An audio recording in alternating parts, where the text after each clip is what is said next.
Thumbnail and title देख के तुम लोग समझ ही गए हो कि this video is all about Java developer, कि तुम एक जावा डेवलपर इन 2025 कैसे बन सकते हो। But is in Java going to be dead सून?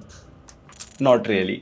पिछले 15-20 साल से लोग यही बोल रहे हैं कि जावा इस साल खत्म हो जाएगी, जावा को आज के बाद यूज नहीं करेंगे, नई मॉडर्न लैंग्वेजेस आ चुकी हैं। But even till today 90% of the Fortune 500 companies use Java in their code base and mostly backend के लिए। जहाँ पे भी 3S की जरूरत पड़ती है, सिक्योरिटी, स्टेबिलिटी एंड स्केलेबिलिटी, वहाँ पे जावा का यूज होता ही है। जितनी भी तुम्हारी फेवरेट प्रोडक्ट बेस्ड कंपनीज हैं, चाहे वो गूगल हो गई, अमेजन हो गई, नेटफ्लिक्स हो गई, लिंक्डइन हो गई, यहाँ पे बैकएंड पे जावा यूज हो रही होती है। So Java is still in its 20s, 29-year-old language है जावा, एंड स्टिल आज के टाइम पे भी ये हर जगह यूज हो रही होती है। इवन नासा के बहुत सारे सिमुलेशंस भी जावा में लिखे गए हैं। सो डोंट वरी, जावा कहीं नहीं जाने वाली है। एंड अगर चली भी गई तो उसके जो कॉन्सेप्ट्स हैं वो और नई मॉडर्न प्रोग्रामिंग लैंग्वेजेस में भी यूज होते हैं। And if you learn one good programming language, उसके बाद दूसरी प्रोग्रामिंग लैंग्वेज में शिफ्ट करने में तुम्हें टाइम नहीं लगता है। तो अगर तुम जावा सीख लेते हो तो उसके बाद चाहे कॉटलिन हो, चाहे पाइथन हो, चाहे जावास्क्रिप्ट हो, बहुत सारे कॉन्सेप्ट्स तुम्हारे रीयूज होने वाले हैं वहां पे। सो देरी नहीं करते हैं, इस ईयर हम जावा सीखना स्टार्ट करते हैं। एंड इस वाले वीडियो में आई विल गिव यू पूरा का पूरा end to end road map, how you can start, what all things you need to learn and a lot of free resources that you can use to learn Java. Also भाई, ये सब करने के बाद ना कुछ प्रोजेक्ट्स बना लेना। प्रोजेक्ट्स तुम्हारे रेज्यूमे में काफी ज्यादा काम आएंगे। मैंने प्रोजेक्ट्स के लिए एक अलग से वीडियो बना रखी है, वो भी आई बटन में आ रही होगी, उसको डेफिनेटली चेकआउट कर सकते हो। हमारे रोड मैप वाले डॉक्यूमेंट में तुम्हें मिल जाएगी, तुम वहां से भी देख सकते हो। तो ये थोड़ा अच्छे से कर लेना। For those who are new to the channel, hi guys, I am Nishant Chahar. ज्यादा देरी नहीं करते हैं, लेट्स स्टार्ट द वीडियो। तुम्हें मेरे बारे में ज्यादा जानना है तो लिंक्डइन का लिंक डिस्क्रिप्शन में होगा, वहां पे जाके डेफिनेटली चेकआउट कर सकते हो। तो जावा लर्निंग हम 3 फेजेस में करने वाले हैं एंड हमारा रोड मैप भी 3 फेजेस में डिवाइडेड है। Phase 1 is Java basics, phase 2 is Java core and OOPs, and phase 3 is advanced concepts in Java. सबसे पहले फेज 1 में जो बेसिक्स ऑफ जावा तुम्हें सीखने पड़ेंगे, उसमें तुम्हें एटलीस्ट 2 महीने लगेंगे। It's same as learning any programming language. So there are some things that you need to definitely learn when you are starting to learn a programming language. अब उसके बारे में हम बात करेंगे। अब इससे पहले तुम्हें एक IDE डाउनलोड करना पड़ेगा एंड उसमें जावा डेवलपमेंट किट को इंस्टॉल करना पड़ेगा। IDE stands for Integrated Development Environment। इसका मतलब क्या होता है, यहाँ पे तुम कोड लिख सकते हो, कंपाइल कर सकते हो एंड उसके बाद उसको डीबग भी कर सकते हो। तो ये सारी चीजें तुम्हारी एक साथ ही हो जाती हैं। बहुत सारे कॉमन IDEs जो यूज होते हैं उनमें से एक है IntelliJ IDE। ये इसका कम्युनिटी पैक होता है जो फ्री होता है, जो तुम यूज कर सकते हो। मेरे कॉलेज में बहुत सारे दोस्त जब जावा पढ़ रहे थे तो ये यूज करते थे। Second most famous is VS code.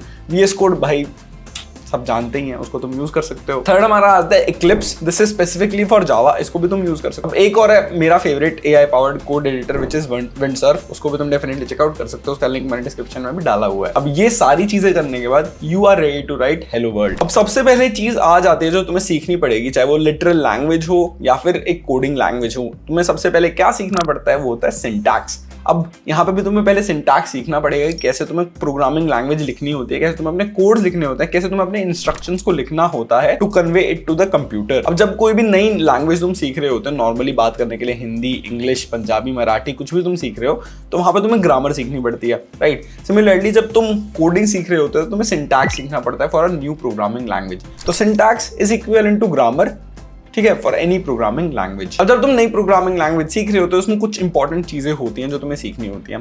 सबसे पहले तुम्हें वेरिएबल्स एंड कॉन्स्टेंट्स पता होने चाहिए, कहाँ पे वेरिएबल्स होते हैं, नहीं होते हैं, हम वेरिएबल्स को कैसे यूज करते हैं, कैसे असाइन करते हैं, क्या डेटा टाइप्स होते हैं, ठीक है, जैसे इंटीजर क्या होता है, स्ट्रिंग क्या होता है, ये सारी चीजें तुम्हें सीखनी पड़ती हैं। सेकंड फिर आ जाता है तुम्हारे ऑपरेटर्स, कि इक्वल टू क्या होता है, डबल इक्वल टू क्या होता है, उसके बाद जो एम्परसैंड होता है उसका क्या, एम्परसैंड उसके बाद तुम्हारे not equal to, greater than, less than, ये सारे जितने भी होते हैं इनका क्या मतलब होता है, कहाँ कहाँ पे यूज हो रहे होते हैं। इसके बाद जो नेक्स्ट चीज तुम्हें सीखनी होती है वो होता है डिसीजन मेकिंग के लिए, उसको बोलते हैं control flows. If else statements होती हैं, स्विच केस होते हैं, ये हर लैंग्वेज में सेम होती हैं ये सारी चीजें। तो अगर तुम एक बार ही सीख लेते हो उसके बाद बस तुम्हें उसका नया वाला सिंटैक्स सीखना होता है, उसका लॉजिक सीखने की जरूरत नहीं पड़ती। इसके बाद नेक्स्ट हमारा आता है for loops, while loops. Loops क्या होते हैं, लूप्स के बाद फिर इनपुट आउटपुट जावा में कैसे लेते हैं, ये सारी चीजें सीखने के बाद तुम बेसिक अपने स्टार प्रिंट करने के लिए रेडी हो जाते हो। अब ये सब करने के बाद नेक्स्ट चीज जो तुम्हें सीखनी पड़ती है वो होता है फंक्शंस, क्योंकि अब तुमने बहुत सारा कोड लिख दिया, कोड को स्ट्रक्चर करना होता है अलग अलग फंक्शंस में। कोई चीज अगर तुम बार बार यूज कर रहे हो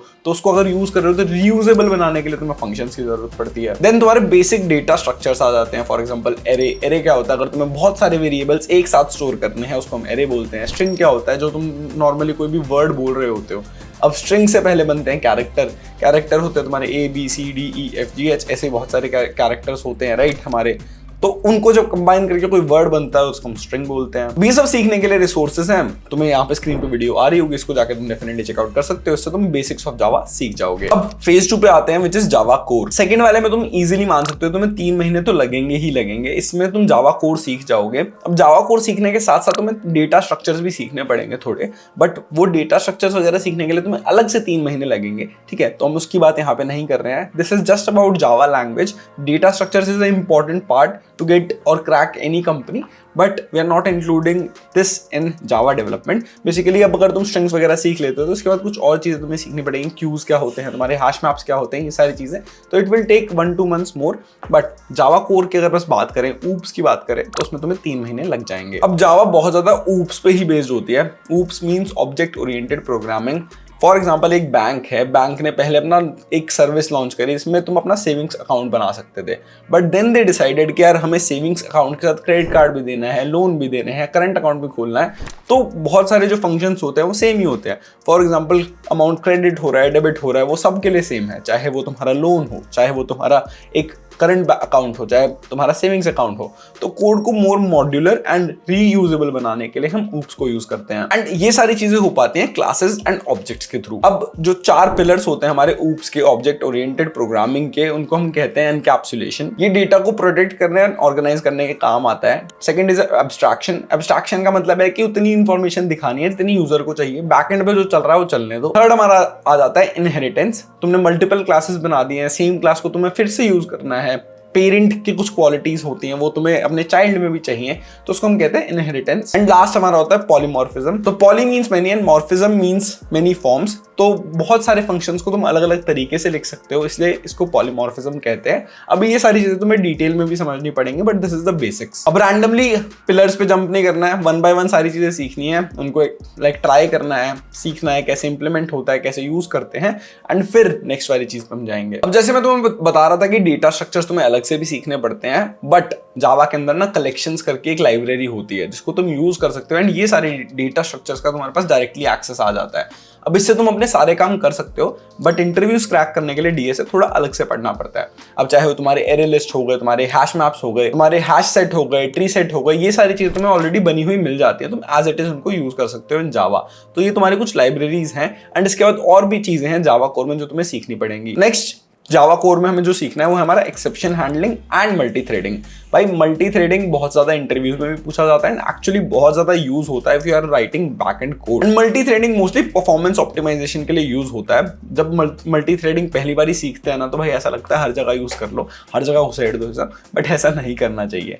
सेकेंड हमारा आता है exception handling. Exception handling basically तुम्हारा ट्राई कैच ब्लॉक होता है कि तुम्हें लगता है कि यार ये जो पूरा कोड है अगर ये एरर फेंक सकता है, एरर थ्रो कर सकता है, तो हमें उस एरर को थ्रो होने के बाद कैच करना पड़ेगा, एंड उसके बाद उसके लिए कुछ तुम्हें एरर्स दिखाने पड़ेंगे, क्या आना चाहिए आउटपुट में, क्या दिखना चाहिए यूजर को। तो ये सारी चीजें करने के लिए हम एक्सेप्शन हैंडलिंग इसको बोलते हैं, एंड ये हमारा try catch block, try catch throw block होते हैं ये, तो ये भी तुम्हें सीखने पड़ेंगे। अगर ये सारी चीजें तुम्हारी खत्म हो जाती है, तुम एक इंटरमीडिएट लेवल के जावा डेवलपर ऑलरेडी बन चुके हो। अब ये सब सीखने के लिए कुछ फ्री रिसोर्सेज तुम्हारे स्क्रीन पे आ रहे होंगे, इनको तुम डेफिनेटली जाके चेकआउट कर सकते हो। तो अनुज भैया ने एक पूरी वीडियो बना रखी है, oops in one वीडियो, उसको तुम चेकआउट कर सकते हो। फिर एक्सेप्शन हैंडलिंग के लिए तुम ये ब्रो कोड वाली वीडियो देख सकते हो, जावा कलेक्शन के लिए प्रोग्रामिंग विद मॉश वाली वीडियो तुम देख सकते हो, एंड फाइनली मल्टी थ्रेडिंग के लिए तुम कोड विद हारी की ये वाली वीडियो देख सकते हो। फाइनली तुम्हें एक बेसिक टाइमलाइन बता देता हूं कि जब तुम सीख रहे होगे तुम्हारी टाइमलाइन कैसी दिखनी चाहिए फॉर तुम्हारा फेज 2। तो फर्स्ट 2 वीक्स में तुम्हें basics of classes, objects and oops सीखना होगा। वीक 3 एंड 4 में एनकैप्सुलेशन एंड एब्स्ट्रैक्शन सीख सकते हो। वीक 5 एंड 6 में inheritance and polymorphism. Week 7 and 8 में कलेक्शंस फ्रेमवर्क जो मैंने बताया था ना, hash set, tree set, etcetera etcetera. Week 9 and 10 में तुम फिर एक्सेप्शन हैंडलिंग सीख लो, एंड लास्ट 2 हफ्ते जो बचे हमारे 11 एंड 12 वीक में, इसमें तुम मल्टी थ्रेडिंग सीख सकते हो। अब ये टाइमलाइन तुम फॉलो कर सकते हो, but don't be too hard on yourself. हो सकता है किसी चीज में तुम्हें ज्यादा टाइम लगे, 1-2 हफ्ते ज्यादा भी लग रहे हैं, 1 महीना ज्यादा भी लग रहा है, तो it's okay, but learn it properly,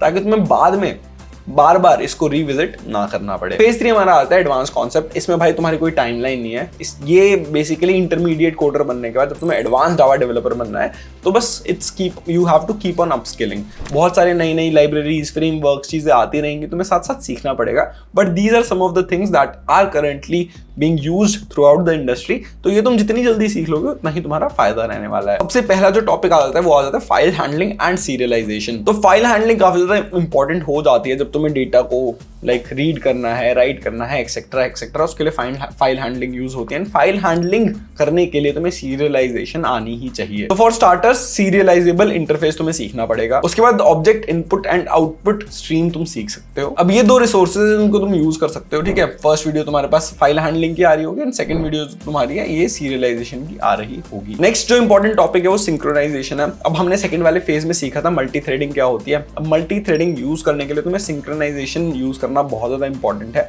अब मल्टीपल थ्रेड्स जब तुम बना रहे होगे वो एक साथ एक इंफॉर्मेशन को अगर एक्सेस कर रही हैं, चेंज कर रही हैं, अपडेट कर रही हैं, रिट्रीव कर रही हैं, बहुत सारी चीजें कर रही हैं, तो सब चीजें सिंक्रोनाइजेशन में होनी चाहिए। तो वही पूरा तुम्हारा उसी का मतलब सिंक्रोनाइजेशन है। एक बहुत इंपॉर्टेंट कॉन्सेप्ट होता है तुम्हारा डीबीएमएस में, डेटाबेस मैनेजमेंट सिस्टम में, उसको कहते हैं रेस कंडीशन, कि एक पहली कोई रीड राइट में आगे पीछे ना हो जाए। ये सारी चीजें तुम्हें सीखनी पड़ती हैं, ठीक है। एसिड प्रॉपर्टीज होते हैं वो तुम्हें सीखनी पड़ती हैं। तो अगर तुम एक कंप्यूटर साइंस इंजीनियर हो ऑलरेडी या फिर डिग्री कर रहे हो तो ये सारी चीजें उसमें ऑलरेडी सारी सीख ली होंगी तुमने। बट नहीं हो अगर तुम एक सीएसई इंजीनियर या फिर तुम इंजीनियरिंग नहीं कर रहे हो तो ये तुम्हें अलग से सीखना पड़ेगा। एंड इसके साथ साथ और भी कंडीशंस होती हैं जैसे डेडलॉक हो गया, इनकंसिस्टेंट डेटा हो गया, ये सारी तुम्हारी एसिड प्रॉपर्टीज में ही फिक्स हो रही होती है, ये सब तुम्हें सीखना पड़ता है, बेसिकली इंपॉर्टेंट है। तो अगर तुम्हें ये अच्छे से सीखना है तो तुम पहले डीबीएमएस भी सीख सकते हो, डेटाबेस मैनेजमेंट सिस्टम। उसमें तुम्हें समझ आ जाएगा कि एसक्यूएल कैसे यूज करते हैं, तुम्हारा मोंगोडीबी वगैरह कैसे यूज करते हैं, रेस कंडीशंस वगैरह क्या होती हैं, देन तुम्हारा रीड राइट जो फ्लॉज होते हैं वो कैसे होते हैं, क्या क्या। बहुत बहुत अच्छा टॉपिक है, मेरे को काफी इंटरेस्टिंग लगता था कॉलेज में डीबीएमएस। तुम वो भी सीख सकते हो, वो भी सीख क्या सकते हो। तुम्हारा नेक्स्ट जो टॉपिक है वो डीबीएमएस ही है, डेटाबेस मैनेजमेंट। तुम्हें वो सीखना पड़ेगा क्योंकि जावा मोस्टली बैकएंड के लिए ही यूज होती है एंड वहां पे डेटाबेस से सबसे ज्यादा इंटरेक्शन होता ही है। अब डेटाबेस का काम क्या होता है, CRUD basically, create, read, update and delete. ये चार चीजें करनी होती है, चार ऑपरेशंस होते हैं which you have to do in any database. तो यही तुम्हें सीखने ही कैसे करने होते हैं कि राइट की अच्छी प्रैक्टिसेस क्या होती हैं, रीड कैसे करना होता है। तो when you are building some projects तो वहां पे ये सारी चीजें तुम अपने आप इंप्लीमेंट कर रहे होगे। बट सबसे पहले जो तुम्हें एक चीज सीखनी है वो है SQL. SQL is structured query language. ये सबसे ज्यादा यूज होती है आपके डेटाबेसेस में। एंड जितने भी तुम्हारे एसक्यूएल डेटाबेसेस होते हैं, basically there are two types of databases, no SQL and SQL. तो SQL is a separate class of databases only जहां पे हम टेबल्स का यूज कर रहे होते हैं। And no SQL is a type of database जहां पे स्ट्रक्चर्ड डेटा नहीं होता, कुछ भी हम अपने हिसाब से डेटा बना सकते हैं। तो MongoDB is an example of no SQL database. अब यहाँ पे डेटाबेस यूज करने के लिए JDBC होता है जावा में। इस पे ना इंडियन प्रोग्रामर की काफी अच्छी वीडियो है, तुम इसको चेकआउट कर सकते हो।